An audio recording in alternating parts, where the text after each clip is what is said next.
Shalom, Sobat Suluh Kristiani yang terkasih dalam Tuhan.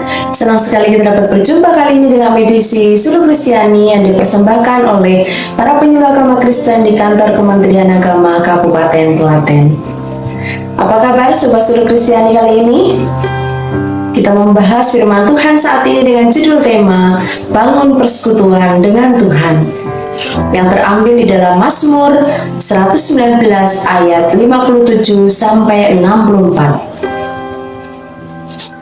Tengah malam aku bangun untuk bersyukur kepadamu atas hukum-hukummu yang adil. Ayat yang ke-62. Setelah bekerja atau beraktivitas seharian, memang tubuh kita terasa penat, capek, dan lelah. Meski demikian, kita harus tetap paksakan tubuh ini untuk kita tetap berdoa di hadapan Tuhan. Jika hari ini kita beroleh kekuatan dan kesehatan, sehingga semua tugas, tanggung jawab, dan pekerjaan dapat kita selesaikan dengan baik, kita berangkat ke tempat kerja dan pulang bertemu keluarga kembali dalam keadaan sehat dan selamat. Tidakkah kita ingat semuanya itu karena siapa? Tuhan Yesus mengingatkan kepada kita, di luar aku, kamu tidak dapat berbuat apa-apa. Di dalam Yohanes 15 ayat 5b. Selagi tidak ada kebisingan dan gangguan dari siapapun, malam hari adalah saat yang tepat untuk kita berlutut, bersyukur di hadapan Tuhan, dan mencurahkan seluruh isi hati kita kepada Tuhan Sang Pencipta. Pada waktu tidak terdengar suara dari yang lain, kita dapat mempertajam pendengaran kita untuk mendengar suara Tuhan berbicara kepada setiap kita. Selain itu, kita mengucap syukur kepada Tuhan atas campur tangannya di sepanjang hari yang telah kita jalani dan kita lewati. Berkat, kesehatan, kekuatan, penyertaan, bahkan perlindungan yang kita nikmati sepanjang hari adalah datangnya dari Tuhan. Karena itu, janganlah kita lupakan segala kebaikannya. Di dalam Mazmur 103 ayat yang kedua. Ada lagu pujian yang berkata, ingat kasih-Nya, ingat kebaikannya, dan anugerah-Nya selamatkanku. Dia berikan kasih-Nya setinggi langit, kasih setia Allah pada kita. Besar kasih Allah pada kita,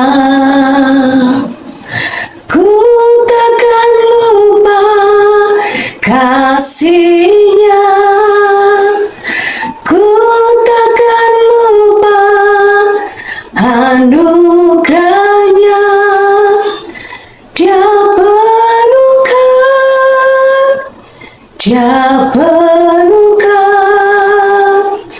Dia puaskan hasratku. Besar kasih Allah pada kita. Sebelum menentukan pilihan yang tepat untuk memilih 12 orang yang dipanggil untuk menjadi murid-muridnya, yang juga disebut rasul, Tuhan Yesus pergi ke bukit untuk berdoa kepada Allah semalam-malaman. Di dalam Lukas 6 ayat yang ke-12. Artinya dalam segala hal Tuhan Yesus selalu melibatkan Bapa, menyerahkan semua pergumulan yang dihadapinya kepada Bapa. Karena kehendak Bapa adalah yang terutama dalam kehidupan Tuhan Yesus. Sepadat apapun jadwal pelayanannya di bumi, Tuhan Yesus tidak pernah mengesampingkan doa. Bahkan di tengah malam sebelum Tuhan Yesus sampai ke tempat yang sunyi untuk berdoa, segala pergumulan yang berat dapat terselesaikan dan berakhir dengan kemenangan yang gilang gemilang Apabila kita mau membayar harga, yaitu keluar dari zona nyaman kita dengan daging kita datang untuk berdoa di hadapan Tuhan. Kita mau mengingat satu kisah. Kira-kira tengah malam Paulus dan Silas berdoa dan menyanyikan puji-pujian kepada Allah. Di dalam Kisah Para Rasul 16 ayat yang ke-25. Perkara yang dahsyat pun terjadi. Pintu-pintu penjara terbuka dan belenggu-belenggu mereka terlepas. Kita bisa melihat kuasa kegerakan doa dari keluarga Richard Eliezer di Manado. Mereka menggelar doa bersama untuk memohon kekuatan dan ketabahan dari Tuhan menjelang sidang putusan kasus pembunuhan Brigadir Joshua agar Richard bisa menghadapi masalah yang ada. Martina, seorang pendoa yang memimpin ibadah doa tersebut, mengatakan bahwa dukungan keluarga hanya doa dan firman serta semangat.